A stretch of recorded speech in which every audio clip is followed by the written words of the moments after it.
Hello friends, welcome to GS pro. RRB group டில கேட்ட முக்கியமான கொஸ்டின்ஸை பற்றி டிஸ்கஸ் பண்ணிட்டு இருக்கோம். ஸோ அதில் இன்னைக்கு பார்ட் 5 பார்க்க போகிறோம். ஸோ டைரெக்டாக கிளாஸ்க்குள்ளே போயிடலாம். இன்னைக்கான ஃபர்ஸ்ட் கொஸ்டின் பாருங்க. Provisions meant for 100 men for 13 weeks and shared when 30 more men join them. For how many weeks will the provisions now last? So normal இது வந்து செயின் ரூல் பேஸ் பண்ண question தான். 100 மென்னுக்கு 13 வீக்ஸுக்கான food இருக்கு. அப்போ அதை வந்து extra ஒரு 30 men ஜாயின் பண்ணிட்டாங்கன்னா 130 மேனுக்கு அந்த ஃபுட்டை நம்ம வந்து சர்வ் பண்ணும்போது எத்தனை வீக்ஸுக்கு வரும்னு சொல்லி கொஸ்டின் கேட்குறாங்க. ஸோ செயின் ரூல் படி நம்ம எப்படி எழுதுவோம்? 100 மென்னு 13 நாளைக்கு ஃபுட் இருக்கு. ஓகேங்களா? 100 மென்னுக்கு 13 நாளைக்கு ஃபுட் இருக்குன்னா அப்போ அதே ஃபுட்டை 130 மென் யூஸ் பண்ணும்போது எவ்வளவு நாளைக்கு வரும்? சரி, எவ்வளவு வீக்ஸுக்கு வரும்? ஓகேவா? ஸோ 100 மென்னுக்கு 13 வீக்ஸ்க்கான ஃபுட் இருக்கு. அதே 130 மென் வந்து அதை யூஸ் பண்ணும்போது எத்தனை வீக்ஸுக்கு அது வரும் அப்படின்னு சொல்லி கொஸ்டின் கேட்குறாங்க. ஸோ இந்த இடத்துல 0க்கு 0வை கேன்சல் பண்ணிடலாம், 13க்கு 13 கேன்சல் பண்ணிடலாம். ஸோ எக்ஸோட வேல்யூ நமக்கு எவ்வளவு கிடைக்குது? 10 கிடைக்குது. ஓகேவா? ஸோ அப்போ 130 மென் யூஸ் பண்ணா நமக்கு 10 வாரத்துக்கு தான் அந்த ஃபுட் வரும். ஓகேவா? ஸோ இது டைரக்டான கொஸ்டின் தான், ரொம்ப சிம்பிளான கொஸ்டின் கூட. அடுத்து பாருங்க, இந்த class test the average score of 35 students was 44. Later, it was found that 25 was incorrectly recorded as 33 in 2 instances, and 36 was incorrectly recorded as 34 in 1 instance. What is the actual average of the class? அதாவது ஒரு class டெஸ்ட்ல 35 ஸ்டூடெண்ட்டுக்கு average already calculate பண்ணி வச்சிருக்காங்க 44ன்னு சொல்லிட்டு. So 44 தான் அவங்க calculate பண்ணி வச்ச ஆவரேஜ். இதுல வந்து என்ன பண்ணிருக்காங்கன்னா 2 தப்பு நடந்திருக்கு. என்னன்னு பாருங்க. 25 was incorrectly recorded as 33 in 2 instances. அதாவது என்னன்னா 25ங்கிற ஸ்கோரை 33ன்னு சொல்லிட்டு தப்பா என்ட்ரி பண்ணிட்டாங்களா 2 இடத்துல. அப்ப 2 இடத்துல 25 பதிலா என்ன பண்ணிருக்காங்க?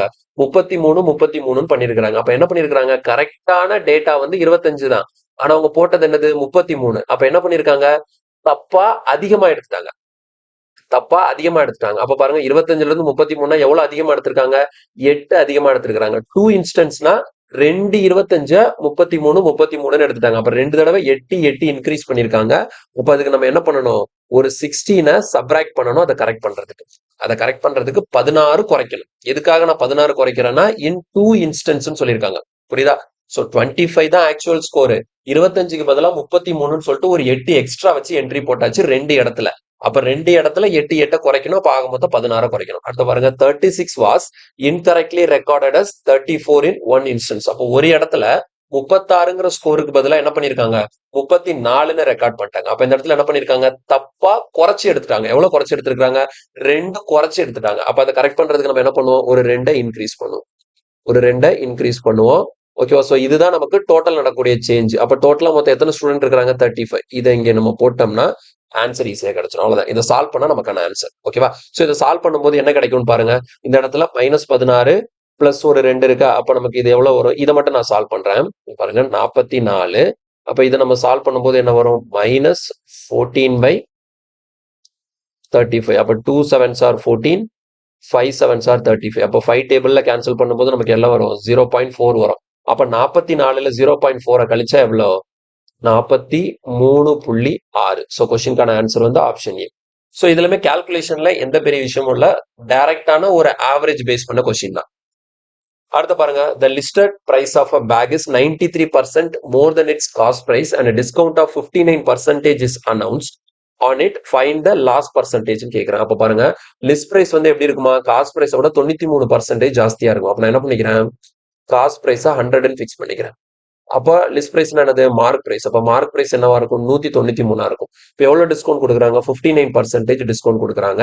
அப்ப நான் இந்த இடத்துல என்ன பண்ண போறேன்? செல்லிங் பிரைஸ் கால்குலேட் பண்ண போறேன். செல்லிங் பிரைஸ் எப்படி கால்குலேட் பண்ணுவோம்? மார்க் பிரைஸ்ல இருந்து டிஸ்கவுண்ட்டை குறைச்சிட்டா போதும். அப்போ 59% டிஸ்கவுண்ட்னா இந்த இடத்துல 41/100ன்னு போடணும். சோ இப்ப இதுல நமக்கு இருக்கக்கூடிய சேலஞ்சே என்ன அப்படின்னு சொல்லிட்டு பாத்தீங்கன்னா, எவ்வளவு லாஸ்ன்னு சொல்லி கேக்குறாங்க. புரியுதா? சோ எவ்வளவு லாஸ்ன்னு சொல்லி கேட்கும்போது இந்த இடத்துல நம்ம 193 41 மல்டிப்ளை பண்ணி 100ஆல டிவைட் பண்ண போறோம். ஸோ இந்த 193ஐயும் 41ஐயும் மல்டிப்ளை பண்றதா நமக்கு முக்கியமான வேலை. ஸோ இது ரெண்டையும் மல்டிப்ளை பண்றதா இந்த கொஸ்டின்ல இருக்கக்கூடிய வேலை. ஸோ இப்போ இதை மல்டிப்ளை பண்ணும்போது நமக்கு 7913 கிடைக்கும். டினாமினேட்டர்ல 100 இருக்கா?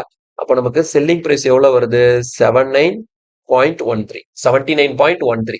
அப்போ காஸ்ட் பிரைஸ் எவ்வளோ? 100. செல்லிங் பிரைஸ் எவ்வளோ? 79.13. அப்ப இந்த இடத்துல என்ன நடந்திருக்கு? லாஸ் தான் நடந்திருக்கு. எவ்வளவு பர்சன்டேஜ் லாஸ் பாருங்க. அப்ப எவ்வளவு குறைஞ்சிருக்கு லாஸ்க்கு? 79.13 இருக்கா? அப்ப நீங்க டிஃபரன்ஸ் பாத்தீங்கன்னா உங்களுக்கு எவ்வளவு கிடைக்கும்? 20.87. ஸோ அப்ப ஆன்சர் இஸ் லாஸ் வந்து உங்களுக்கு எவ்வளோ? 20.87%. புரியுதா? ஸோ இது எல்லாமே உங்களுக்கு கிளியரா புரியணும் அப்படின்னா நீங்க வந்து டிஸ்கவுண்ட், ப்ராஃபிட் அண்ட் லாஸ்ல ஸ்ட்ராங்கா இருக்கணும். திரும்ப திரும்ப நான் சொல்லக்கூடியது அதுதான். சும்மா ஏனா தானோன்னு சொல்லிட்டு படிக்கக்கூடாது. கொஸ்டினை வந்து எப்படினாலும் ட்விஸ்ட் பண்ணி மாத்தி கேட்பாங்க. வெறும் ஷார்ட்கட்டை படிச்சீங்கன்னா கொஸ்டினை எங்க இருந்து ஆரம்பிக்கிறது எங்க முடிக்கிறதுன்னு சொல்லிட்டு தெரியாது. பேசிக்கான கான்செப்டை தெளிவா படிக்கும்போது கொஸ்டின் எப்படி கேட்டாலும் உங்களால அதுக்கு ஏத்தாப்புல மாடிஃபை பண்ணி சால்வ் பண்ண முடியும். கிளியரா புரியுதுல? 100 ரூபாய்க்கு வாங்கியிருக்கிறாரு.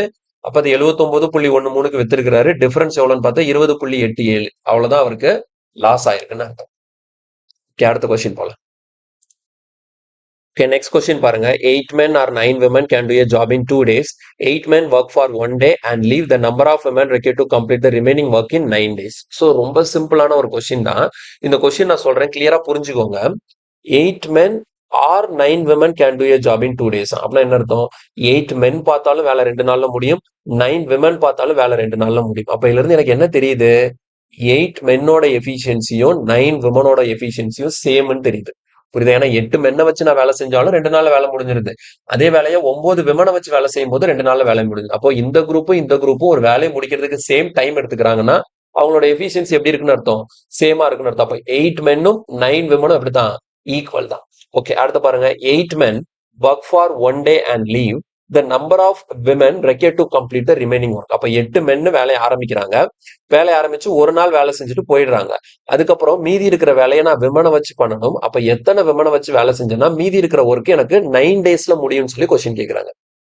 சரியா? அப்ப இந்த கொஸ்டின் லைட்டா நான் சேஞ்ச் பண்றேன் பாருங்க. இந்த இடத்துல 8 மென்னு இருக்கா? இந்த இடத்துல 8 மென்னு இருக்கு. சோ நான் என்ன பண்ணிக்கிறேன்? இந்த 8 மென்னை தூக்கிட்டு 9 விமன்னு மாத்திக்கிறேன். ஏன்? ஏன்னா 8 மென்னுனாலும் 9 விமன்னாலும் சேம் தான், மாற போறது இல்லை. இப்ப 8 மென்னும் 9 விமனும் ஒண்ணுதான். அப்ப பாருங்க, இந்த கொஸ்டின் எப்படி ரீட் பண்ணுங்களேன். 9 விமன் ஒர்க் ஃபார் 1 டே. அப்ப ஆக்சுவலா 9 விமன் வேலை செஞ்ச வேலை எத்தனை நாள்ல முடிஞ்சிடும்? 2 நாள்ல மொத்த வேலையுமே முடிஞ்சிடும். அப்ப இந்த 9 விமனும் என்ன பண்ணிட்டாங்க? ஆல்ரெடி ஒரு நாளைக்கான வேலையை செஞ்சாச்சு. அப்ப இன்னும் எத்தனை நாளைக்கான வேலை பெண்டிங் இருக்கு? ஒரு நாளைக்கான வேலை பெண்டிங் இருக்கு. அப்ப பாருங்க, இன்னும் 9 விமன் சேர்ந்து பார்த்தா இன்னும் ஒரு நாளைக்கான வேலை பெண்டிங் இருக்கு. ஆனா இந்த வேலைய எத்தனை விமனை வச்சு பார்த்தா நான் 9 டேஸ்ல முடிக்க முடியும்? இவ்வளவுதான் கொஸ்டின். சோ இதை சால்வ் பண்ணீங்கன்னா 9க்கு 9 கேன்சல் ஆயிடும். எக்ஸ் ஈக்குவல் டு எவ்வளவு? 1. அப்ப எனக்கு என்ன? ஒரு விமனை வச்சு வேலை பார்த்தாதான் மீதி இருக்கிற வேலை முடிக்கிறதுக்கு எனக்கு 9 நாள்ல முடிச்சுக்க முடியும் அப்படின்னு சொல்லி ஆன்சர் போட்டுக்கலாம். புரியுதா? நான் சொன்னது ஒரு கிளாரிட்டியா உங்களுக்கு அண்டர்ஸ்டாண்ட் ஆகணும். சரியா? என்ன பண்ணிருக்கேன்? இது 8 மென்னு தான். கொஸ்டின் தப்புன்னு நான் சொல்லல, கொஸ்டின் கரெக்ட் தான். நான் என்ன பண்ணிக்கிட்டேன்? 8 மென்னும் 9 விமனும் சேம் தானே. அதனால இந்த கொஸ்டினை 8 மென்னுக்கு பதிலாக 9 விமன் வச்சு நான் ரீட் பண்றேன். அப்போ 9 விமன் ஒரு நாள் வேலை செஞ்சாச்சு. அப்போ இன்னும் 9 விமனுக்கு ஒரு நாளைக்கான வேலை பெண்டிங் இருக்கு. அப்போ 9 விமனுக்கு ஒரு நாளைக்கான வேலை இருக்கு. அதை எத்தனை விமன் பார்த்தா 9 நாள்ல முடிக்கலாம்? M1D1 M2D2 formula. M1 என்ன எழுதுவோம்? நம்பர் ஆஃப் பர்சன்ஸ் எழுதுவோம். ஓகேங்களா? நம்பர் ஆஃப் பர்சன் எழுதும் போது 9 விமன் வேலை செஞ்சா மீதி இருக்கிற வேலை ஒரு நாள் எடுத்துக்கும். அதே இது எத்தனை விமன் வேலை செஞ்சா அந்த வேலை 9 நாள் எடுத்துக்கும். கேன்சல் பண்ணும்போது எக்ஸ் ஈக்குவல் டு 1 வருது. அப்போ ஒரு விமன் வேலை செஞ்சா அது 9 நாள் எடுத்துக்கும். கிளியரா புரியுதா? சோ கொஸ்டின்கான ஆன்சர் ஆப்ஷன் சி. ஒரே ஸ்டெப்ல நமக்கு ஆன்சர் வந்துடும். புரிஞ்சுக்க ட்ரை பண்ணுங்க. அடுத்த கொஸ்டின் பாருங்க. நார்மல் சிம்பிளிபிகேஷன் கொஸ்டின் தான். மேல வந்து a cube minus b cube ஃபார்மெட்ல இருக்கு. அப்ப இதை நம்ம எடுத்து எழுதணும்னா எப்படி வரும்? a minus B. ஓகேவா? அடுத்தது இந்த இடத்துல A square plus AB plus B square. ஓகேவா? டிவைடட் பை டினாமினேட்டர்ல நமக்கு என்ன இருக்கு? Already 9x square plus 12xz plus 16z square இருக்கு. ஓகேவா? ஸோ அப்போ இதுவும் கேன்சல் ஆயிடும். இன்ட்டு இந்த பக்கம் என்ன இருக்குன்னா 3x பிளஸ் 4z இருக்கு. ஸோ அப்போ a minus B into A plus பினா ஏ ஸ்கொயர் மைனஸ் பி ஸ்கொயரா? அப்போ ஃபைனலா என்ன வரும்? 9x square minus 16z square. இதுதான் நமக்கான ஆன்சர். ஸோ கொஸ்டினுக்கான ஆன்சர் ஆப்ஷன் பி. அடுத்து பாருங்க. இன் அ ட்ரையாங்கிள் XYZ, ஆங்கிள் x minus angle y equal to 40 degree, angle y minus angle z equal to 25 degree, the ratio of angle z to angle x minus y என்னன்னு சொல்லி question கேட்குறாங்க. So ரொம்ப ஒரு குவாலிட்டியான question தான் இது. எப்படி சால்வ் பண்றதுன்னு பார்க்கலாம். நமக்கு என்ன கொடுத்தாச்சு? ஃபர்ஸ்ட் எக்ஸுங்கிற ஆங்கிளுக்கும் ஒய்ங்கிற ஆங்கிளுக்கும் டிஃபரன்ஸ் எவ்வளோன்னு சொல்லிட்டாங்க? 40 டிகிரின்னு சொல்லிட்டாங்க. அதே மாதிரி ஒய்ங்கிற ஆங்கிளுக்கும் இசட்டுங்கிற ஆங்கிளுக்கும் டிஃபரன்ஸ் என்ன சொல்லிட்டாங்க, 25 டிகிரின்னு சொல்லிட்டாங்க. ஸோ நான் என்ன பண்ணிக்கிறேன், இந்த இடத்துல இங்க பாருங்களேன், இங்க வந்து எப்படி இருக்கு, இதை வந்து மாத்தி எழுதுறேன். ஒய் ஈக்குவல் டு இது அங்க போச்சுன்னா என்ன ஆகும், ஆங்கிள் இசட் பிளஸ் 25 டிகிரின்னு வருமா? ஓகேவா? So y equal to z plus 25 எழுதலாம். இந்த ஒய்யை கொண்டு நீங்க சப்ஸ்டிட் பண்ணுங்களேன். எக்ஸ் மைனஸ் ஒய்க்கு பதிலாக என்ன பண்ண போறீங்க, இதை சப்ஸ்டிட் பண்ண போறீங்க. அப்ப இந்த இடத்துல Z minus 25 degree equal to 40 degree. அப்ப X minus Z equal to என்ன வரும், 65 டிகிரி வரும். அப்ப இந்த இடத்துல இதை நான் என்ன பண்ணிக்கிறேன், எக்ஸை மட்டும் இங்க வச்சுட்டு இசட் அங்க கொண்டு போயிட்டேன்னா இசட் பிளஸ் 65 டிகிரி வரும். என்ன பண்றேன்னு பாருங்க. அப்ப இந்த இதை என்ன பண்றேன், ஒய் ஈக்குவல் டு இசட் டேர்ம்ஸ்க்கு மாத்திட்டேன். இதை என்ன பண்ணேன், எக்ஸ் ஈக்குவல் டு இசட் டேர்ம்க்கு மாத்திட்டேன். அப்ப இது ஒரு ட்ரையாங்கிள்னு சொல்லிட்டாங்களா. அப்போ ஒரு ட்ரையாங்கிளா இருந்ததுன்னா கண்டிப்பா சம் ஆஃப் 3 ஆங்கிள்ஸ் எனக்கு என்னவா தான் இருக்கும், எக்ஸ் ஒய் இசட் இது மூணோட சம் எனக்கு என்னதான் வரணும், 180 டிகிரி தான் வரணும். ஓகேவா? அப்ப இந்த இடத்துல என்ன பண்ணிக்கிறேன், எக்ஸுக்கு பதிலாக என்ன சப்ஸ்டிட் பண்ணிக்கலாம், இசட் பிளஸ் 65. அப்ப எக்ஸ் தூக்கிட்டு இசட் பிளஸ் 65 டிகிரி போட்டுக்கிறேன். பிளஸ் ஒய்யை தூக்கிட்டு என்ன பண்ணிக்கிறேன், இசட் பிளஸ் 25 டிகிரி போட்டுக்கிறேன். Plus Z equal to 180 degree. இப்போ இசட் இசட் இசட் என்ன வரும், 3 இசட் வரும். இங்க 65 70 90 அங்க போச்சதுன்னா எவ்வளவு, 180 மைனஸ் 90 எனக்கு 90 கிடைக்கும். அப்ப 3ஆல கேன்சல் பண்ணும்போது ஃபைனலா இசட்டோட வேல்யூ எனக்கு எவ்வளவு கிடைக்கும், 30 டிகிரின்னு கிடைக்கும். புரியுதா? ஸோ இசட்ங்கிற ஆங்கிள் வந்து எனக்கு 30 டிகிரி. அப்போ ஒய் எவ்வளோ, ஒய் வந்து 30 பிளஸ் 25னா எவ்வளோ, நமக்கு 55 கிடைக்கும். 30 பிளஸ் 25 இந்த இடத்துல நமக்கு 55 கிடைக்க போகுது. ஸோ ஒய்ங்கிற ஆங்கிள் வந்து 55 டிகிரி. அடுத்தது எக்ஸ் வந்து என்னவா இருக்குது, 30 பிளஸ் 65ங்கிறப்போ 95 டிகிரியா இருக்கும். ஸோ எக்ஸ் கண்டுபிடிச்சாச்சு, ஒய் கண்டுபிடிச்சாச்சு, இசட் கண்டுபிடிச்சாச்சு. இப்ப கேட்ட கேள்வி என்ன, இசட்டுக்கும், இசட் எவ்வளோ 30க்கும் is to X minus Y 95 55 difference எவ்வளோ 40. ஸோ சிம்பிளிஃபை பண்ணா ஆன்சர் எவ்வளோ, ஆப்ஷன் ஏ 3:4. ஆப்ஷன் ஏ 3:4 நமக்கு ஆன்சராக கிடைக்கும். 3:4 வந்து நமக்கு ஆன்சராக கிடைக்கும். அப்படி இல்லையா, இந்த இடத்துல பாருங்க, நீங்க ஒய் இந்த எக்ஸும் ஒய்யும் நீங்க கண்டுபிடிக்கணும்னு அவசியமே இல்லை. எக்ஸும் ஒய்யும் நீங்க கண்டுபிடிக்கணும்னு அவசியமே இல்லை. ஜஸ்ட் இசட் மட்டும் நீங்க கண்டுபிடிச்சாலே போதும்.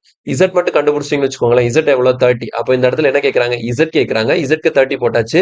எக்ஸ் மைனஸ் ஒய் என்னன்னு கேட்கறாங்க. ஆல்ரெடி அவங்க எக்ஸ் மைனஸ் ஒய் கொடுத்தாச்சு, எவ்வளவு 40ன்னு சொல்லிட்டு இந்த 40 தான் இங்க வந்திருக்கு. நீங்க எக்ஸ் ஒய் தனித்தனியா கண்டுபிடிச்சுதான் இதுக்கு ஆன்சர் பண்ணணும்னு தேவையே கிடையாது. நீங்க வெறுமனே இசட் கண்டுபிடிச்ச உடனே இதுக்கு ஆன்சர் எழுதிருக்கலாம். இருந்தாலும் எக்ஸ் ஒய் ஒருவேளை கேட்டிருந்தாங்கன்னு வச்சுக்கோங்களேன், இப்ப X is to Z Y is to இசட்னு சொல்லிட்டு 3க்கு ரேஷியோ கேட்டிருந்தாங்கன்னா நம்ம எக்ஸ் ஒய் கண்டுபிடிச்சிருந்தாங்க. கிளியரா? ஸோ சிம்பிளான கொஸ்டின் தான், பாக்குறதுக்கு ஈஸியா தான் இருக்கும். கொஞ்சம் கால்குலேஷன் கொஞ்சம் பெருசா இருக்கிற மாதிரியும் இருக்கும். ஆனா உங்களுக்கு புரியணுங்கிறதுக்காக ஸ்டெப் பை ஸ்டெப் பெருசா பண்ணிருக்கிறேன். ஆனா ஸ்டெப் எல்லாம் ஸ்கிப் பண்ணீங்கன்னா இதை வேகமா கூட நம்ம சால்வ் பண்ண முடியும். அடுத்த கொஸ்டின் பாருங்க. இதை நம்ம எப்படி எழுதிக்கலாம், 2.34க்கு மேல பார் இருக்குன்னு எப்படி எழுதுவோம் நம்ம, 234 மைனஸ் 2 டிவைடட் பை 99 எழுதுவோம்.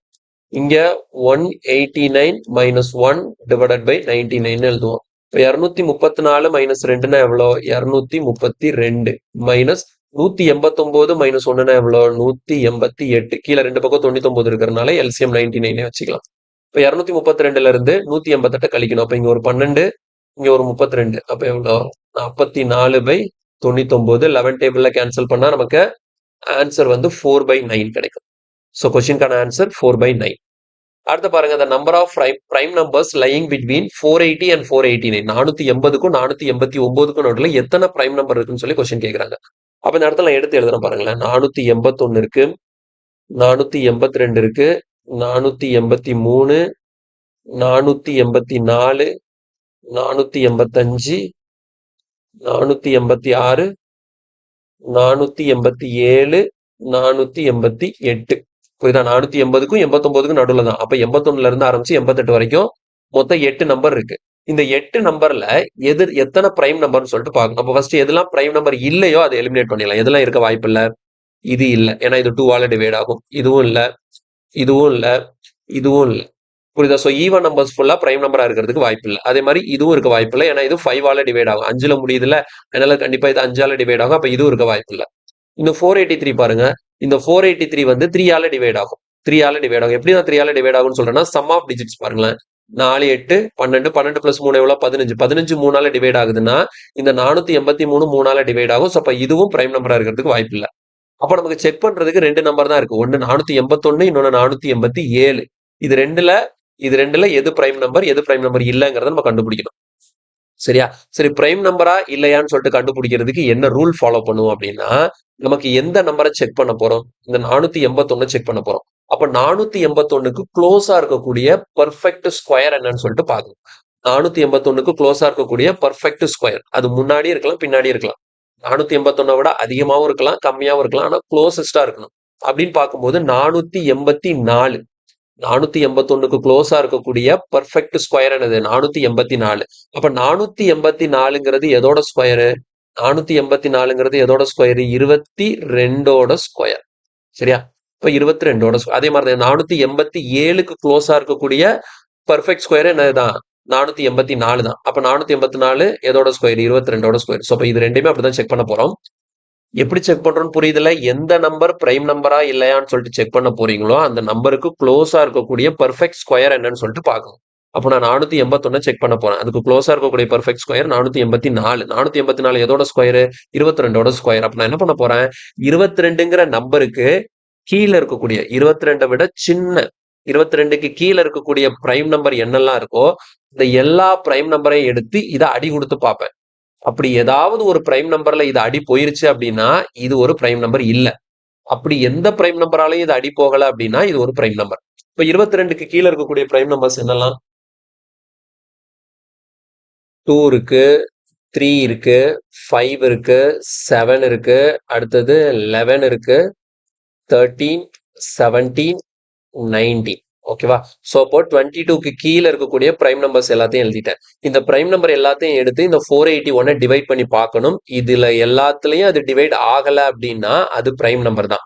இதுல ஏதாச்சும் ஒன்னால அது டிவைட் ஆயிடுச்சு அப்படின்னா அது பிரைம் நம்பர் இல்ல. ஓகேவா? சோ இது பார்க்கும்போது 2ஆல டிவைட் ஆகல, 3ஆல டிவைட் ஆகாது, 5ஆல டிவைட் ஆகாது, 7ஆல டிவைட் ஆகுமான்னு பாத்தீங்கன்னா 6 7s are 42 ஆகல, 11ஆல ஆகுமான்னா 44 ஆகல, 13ஆல ஆகுமா ட்ரை பண்ணி பாருங்க. 13னா நமக்கு 1 13 4னா 52 வரும்.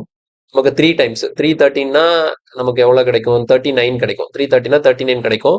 39 போக பேலன்ஸ் ஒரு 91. அப்ப 13னால இது டிவைட் ஆகுது. ஒரு 91 13னால டிவைட் ஆகும். ஸோ அப்போ இது வந்து 481 13னால டிவைட் ஆகுறதுனால இதுவும் கண்டிப்பாக என்னவாக இருக்க வாய்ப்பு இல்லை, பிரைம் நம்பரா இருக்கிறதுக்கு வாய்ப்பு இல்லை. அடுத்த நேரம் 487க்கு செக் பண்ணும். இதுக்கு அதே தான் 22 ஸ்கொயர் தானே. இதுக்கு க்ளோசஸ்டா இருக்கக்கூடிய பர்ஃபெக்ட் ஸ்கொயர் 484. அது 22ஓட ஸ்கொயர். 22க்கு கீழே இருக்கக்கூடிய பிரைம் நம்பர்ஸ் இதே தான். இப்போ இது எல்லாத்தையும் வச்சு செக் பண்ணி பார்ப்போம். 2ல ஆகாது, 3ல ஆகாது, 5ல ஆகாது, 7ல ஆகுமானா 6 7s are 42, 67 ஆகாது, 11ல ஆகுமானா ஆகாது, 13ல ஆகுமா ட்ரை பண்ணி பார்த்தீங்கன்னா 13ல 3 13s are 13. அப்போ 481 13ல ஆச்சுதுன்னா கண்டிப்பா 487 13ல ஆகாது. இப்போ 13லயும் ஆகல. 17 கொஞ்சம் கவனமா செக் பண்ணி பார்ப்போம். பாருங்க 17ல செக் பண்ணும்போது நமக்கு 2 டைம்ஸ் போட்டா 34 வரும். 2 டைம்ஸ் போட்டா 34 வரும். பேலன்ஸ் 4 இருக்கு. 147 17ல டிவைட் ஆகாது. ஓகே. 19 டேபிள்ல போடும்போது 2 டைம்ஸ் நமக்கு 38, 107 19ல டிவைட் ஆகாது. ஸோ இப்போ 487 இங்க இருக்கக்கூடிய எந்த பிரைம் நம்பர்லையும் டிவைட் ஆகல. புரியுதா? 487 வந்து நமக்கு அங்க இருக்கக்கூடிய எந்த பிரைம் நம்பர்லையும் டிவைட் ஆகல. ஸோ அப்போ இந்த ரேஞ்சில் அவங்க சொல்லியிருக்கக்கூடிய ரேஞ்சில் இருக்கக்கூடிய ஒரே பிரைம் நம்பர் என்னதான்? 487 மட்டும்தான். அப்போ கொஸ்டின்கான ஆன்சர் வந்து நம்ம ஆப்ஷன் டி 1ன்னு போட்டுக்கலாம். அவங்க கேட்டது நம்பர் ஆஃப் பிரைம் நம்பர்ஸ் தான் கேட்டிருக்காங்க.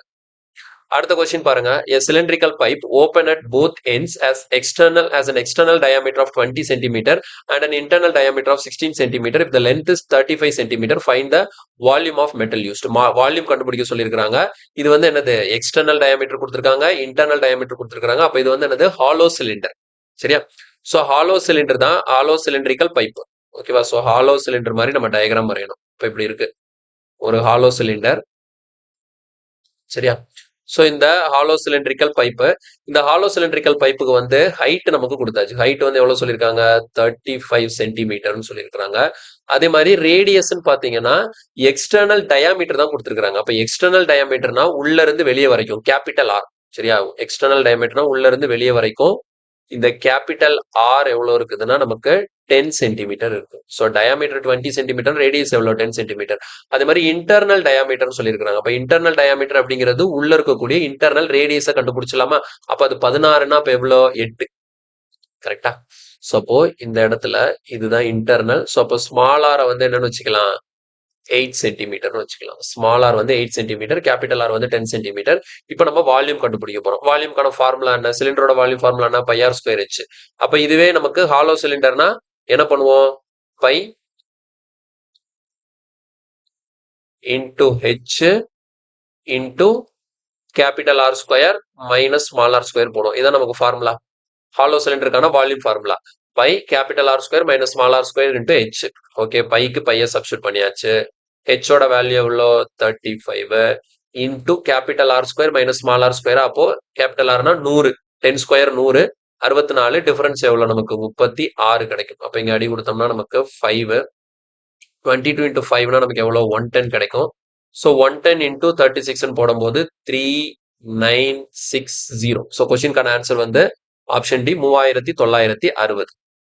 இது டைரக்டான கொஸ்டின் தான், எதுலயும் பெருசா ட்விஸ்ட் எல்லாம் வைக்கல. அடுத்து பாருங்க, மோடு கேக்குறாங்க. ஸோ நமக்கு இந்த ஆர்ஆர்பி குரூப் டி ஃபுல்லாவே அவங்க கொடுக்கக்கூடிய டேட்டா எல்லாமே பாத்தீங்கன்னா கண்டினியூஸ் ஃப்ரீக்வன்சி டிஸ்ட்ரிபியூஷன்ல இருக்கு. சரியா? 4 to 8, 8 to 12. ஸோ இதுக்கு டைரக்டா மோடு தான் கேட்டிருக்காங்க. ஸோ மோடுக்கான ஃபார்முலா தெரியணும். இந்த கொஸ்டினை சால்வ் பண்றதுக்கு மோடோட ஃபார்முலா தெரியணும். மோடுக்கான ஃபார்முலா எல் பிளஸ் இங்க F1 minus F0 divided by 2F1 minus F0 minus F2 into C அப்படின்னு சொல்லிட்டு நம்ம ஃபார்முலா படிச்சிருக்கோம். கிளியரா? ஸோ இதுதான் நமக்கு மோடுக்கான ஃபார்முலாவா இருக்க போகுது. கரெக்டா? ஸோ மோடோட ஃபார்முலா கிளியரா பார்த்துக்கோங்க. L plus F1 minus F0 divided by 2F1 minus F0 minus F2. Okay, இப்போ இது ஆல்ரெடி நான் எக்ஸ்பிளைன் பண்ணிருக்கேன். இதுல வந்து என்னன்னு ஃபர்ஸ்ட் மாடல் கிளாஸ் என்னங்கிறத கண்டுபிடிக்கணும். எது மாடல் கிளாஸா இருக்க முடியும்? ஸோ மாடல் கிளாஸ்ங்கிறது இங்க நான் ஃப்ரீக்வன்சியை பார்ப்பேன். ஃப்ரீக்வன்சி எங்க ஜாஸ்தியா இருக்கோ அதான் மாடல் கிளாஸ். ஸோ அப்போ இதுதான் மாடல் கிளாஸ். சரியா? ஸோ இதுதான் மாடல் கிளாஸ். அப்போ இந்த மாடல் கிளாஸோட லோயர் லிமிட் அது என்னது? 60. அப்போ அதை தான் எல்லுக்கு பதிலாக நான் எடுத்துக்கணும். புரியுதா? அப்போ எல்லுக்கு பதிலாக நான் என்ன எடுத்துக்க போறேன்? 16 எடுத்துக்க போறேன். Okay, 16 plus. ஓகே, அடுத்தது இந்த மாடல் கிளாஸோட ஃப்ரீக்வன்சி இருக்கு இல்லையா, இந்த 31. இதுதான் என்னது? F1. F0ங்கிறது அதோட ப்ரிசீடிங் கிளாஸ், அதோட ஃப்ரீக்வன்சி F0. அதோட ஃபாலோயிங் கிளாஸ், அதுக்கு அடுத்து வரக்கூடிய கிளாஸோட ஃப்ரீக்வன்சி வந்து F2. இப்போ இங்க என்ன இருக்கு? F1 மைனஸ் F0 இருக்கு. அப்போ 34ல 18 போச்சுதுன்னா எவ்வளோன்னு சொல்லி பார்க்கணும். 34ல 20 போச்சுதுன்னா 14, அப்போ 16 கிடைக்கும். ஸோ இதுல 16 போட்டுக்கலாம். டினாமினேட்டர்ல 2F1 இருக்கு. அப்ப 2F1னா 34னா நமக்கு 68 மைனஸ் F0 வந்து ஒரு 18, F2 வந்து ஒரு 26 இன்டூ சிங்கிறது நமக்கு இங்க கிளாஸ் இன்டர்வல் 16, 20, 20, 24 கொடுத்துருக்காங்களா, அந்த இன்டர்வல் வந்து நமக்கு எவ்வளவு இருக்கு? 4 இருக்கு. அவ்வளவுதான். இதை ஜஸ்ட் சிம்பிளிஃபை பண்ணா நமக்கு ஈஸியாவே ஆன்சர் கிடைச்சிடும். பாருங்க, 16 பிளஸ் இங்க பிராக்கெட் குள்ள 16 divided by 68ல 18 போச்சுதுன்னா 50, 50ல 24 போச்சுதுன்னா 26 போச்சுதுன்னா 24 into 4.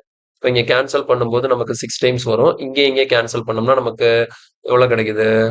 3 2s are 6, 8 2s are 16 கிடைக்கும். அடுத்த 3 டேபிள்ல கேன்சல் பண்ணோம்னா 2 3s are 6, அடுத்தது 6 3s are 18, 6 3 2.66 போகுது. அப்ப இந்த இடத்துல 16 பிளஸ் 2.66னா அப்ப 18.666 போயிட்டே இருக்கும். ஸோ இதான் நமக்கான ஆன்சர். ஸோ அப்ராக்சிமேஷன்ல என்ன போட்டுக்கலாம்? ஆன்சர் வந்து 18.67 போட்டுக்கலாம். ஸோ கொஸ்டினை பொறுத்த வரைக்கும் ஆன்சர் இஸ் 18.67. கிளியரா? ஸோ ரொம்ப சிம்பிளான ஒரு கொஸ்டின் தான். ஜஸ்ட் இந்த ஃபார்முலா மட்டும் கிளியரா நீங்க ஞாபகம் வச்சுக்கிட்டா போதும். அடுத்த கேள்வி பாருங்க, the vertices of a quadrilateral. குவாட்ரிலேட்டரலோட 4 vertices கொடுத்துட்டு அதோட ஏரியா கேட்டிருக்காங்க. இது ஆல்ரெடி நான் ஃபர்ஸ்ட் கிளாஸ்லயே சொல்லியிருந்தேன். ஒரு பென்டகனோட ஏரியா கேட்டிருந்தாங்க. அதுக்கு என்ன மெத்தட் ஃபாலோ பண்ணுமோ அதே தான். என்ன கொடுத்துருக்காங்க? ஃபர்ஸ்ட் 2 3 5 7 10 6 7 2. அடுத்த மறுபடியும் என்ன பண்ண சொல்லியிருக்கேன்? 2 3 திருப்பி இங்க எழுத சொல்லியிருக்கேன்.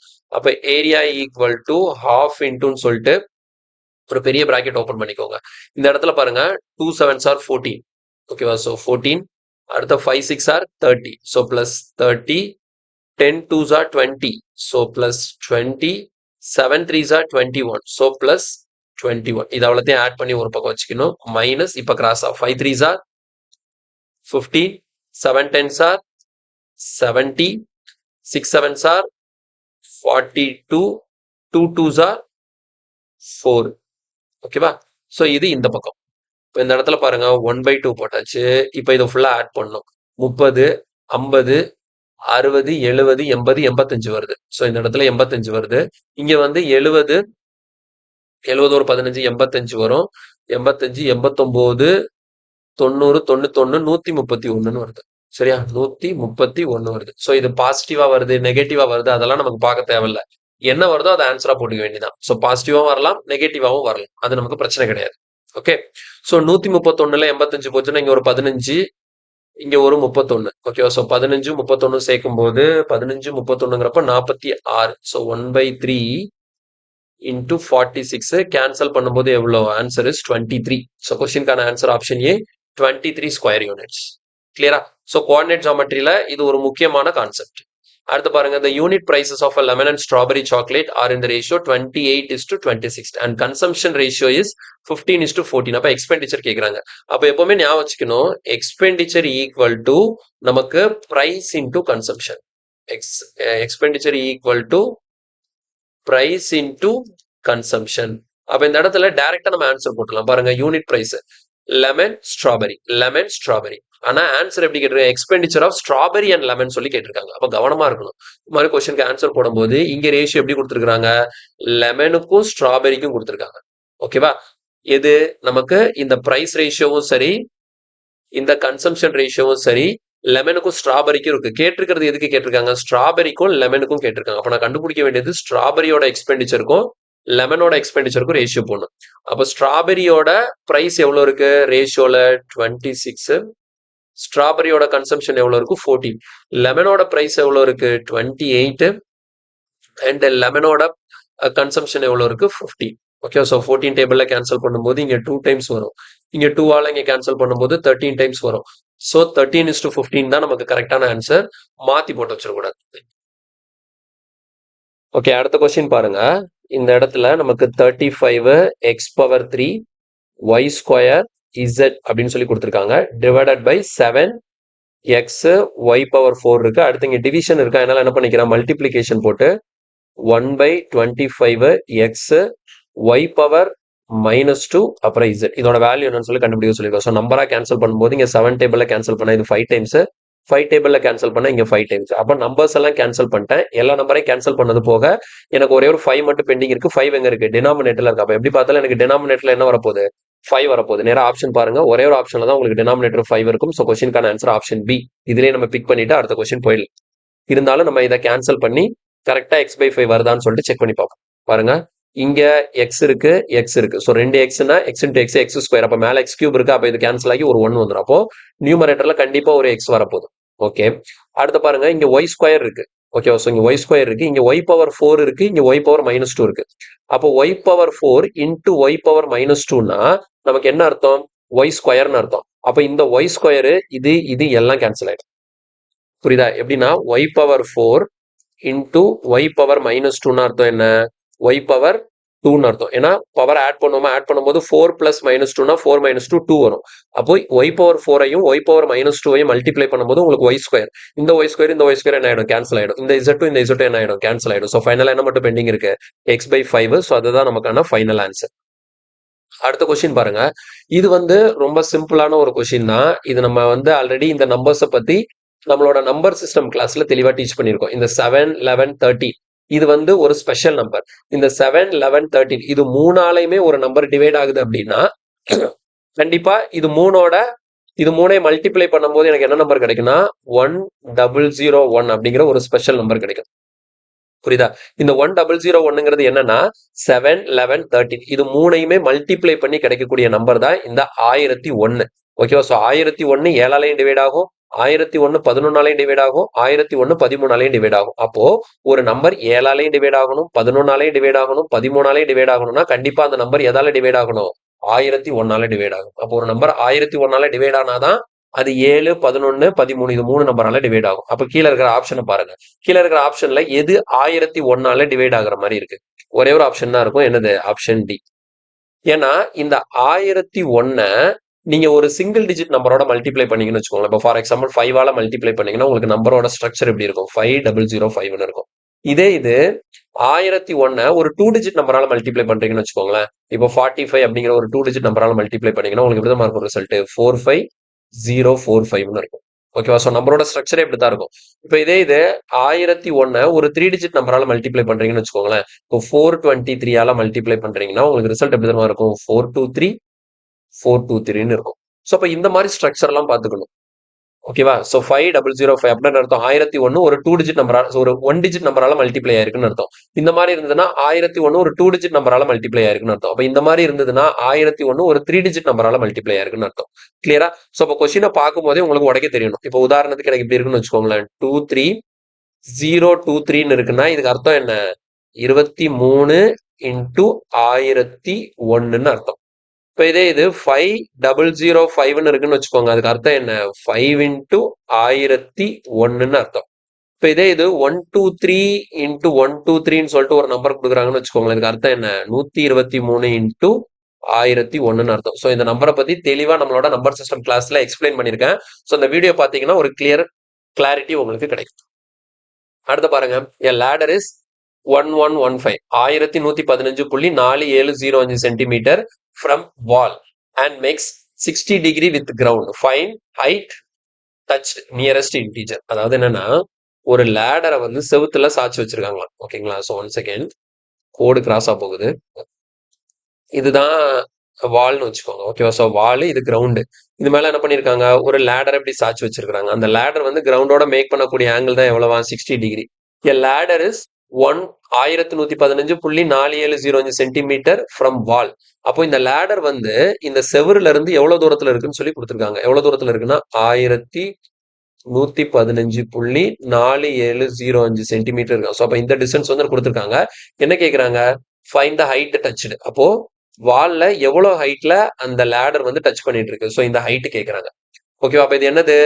30 60 90 ட்ரையாங்கிள். 30 60 90 ட்ரையாங்கிள் 30 டிகிரிக்கு ஆப்போசிட்ல. அப்ப இது 1 யூனிட்னா இது எவ்வளவு இருக்கும்? √3 யூனிட்ஸ் இருக்கும். அப்ப சிம்பிள் தான். கொஸ்டின்ல வந்து இவ்வளவு பாயிண்ட் எல்லாம் கொடுத்துருக்காங்களேன்னு சொல்லிட்டு கன்ஃபியூஸ் ஆகக்கூடாது. 1 யூனிட் தான் எனக்கு 1115.470னா √3 யூனிட்ஸ் எவ்வளவுன்னு சொல்லிட்டு பார்க்கணும். அப்ப என்னோட ஆன்சர் என்னவா இருக்கும்? 1115.4705 இன்டூ √3. இதுதான் நம்மளோட ஆன்சர். இப்போ நிறைய பேருக்கு பார்த்த உடனே குழப்பமா இருக்கு. இது எப்படி நான் மல்டிப்ளை பண்றது? இவ்வளவு பெரிய நம்பரா கொடுத்து வச்சிருக்காங்களேன்னு சொல்லிட்டு. ரொம்ப சிம்பிள் தான்.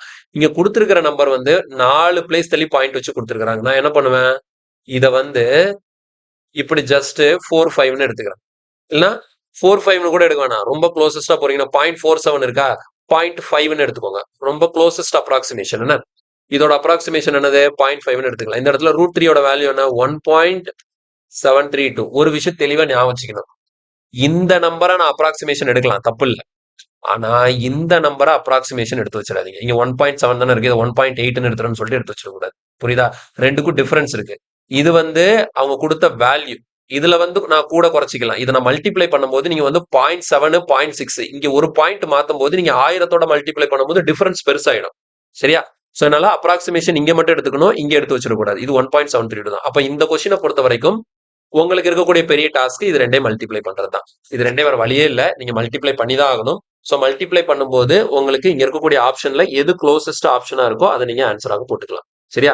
ஸோ 1115.5ஐயும் 1.732 மல்டிப்ளை பண்ணும்போது உங்களுக்கு ரிசல்ட் என்ன கிடைக்கும்னா 1932.046ன்னு கிடைக்கும். சரியா? ஸோ இப்போ இதுக்கு க்ளோசஸ்ட் வேல்யூன்னு பார்க்கும்போது ஆப்ஷன் டி 1932 சென்டிமீட்டர். 1932 சென்டிமீட்டர். கிளியரா? ஸோ இதோட இன்னைக்கு கிளாஸ் கம்ப்ளீட் பண்ணிக்கலாம். இன்னைக்குமே நிறைய முக்கியமான கொஸ்டின்ஸ் எல்லாமே பார்த்தோம். எல்லாமே புரிஞ்சிருக்கும் நான் நம்புறேன்.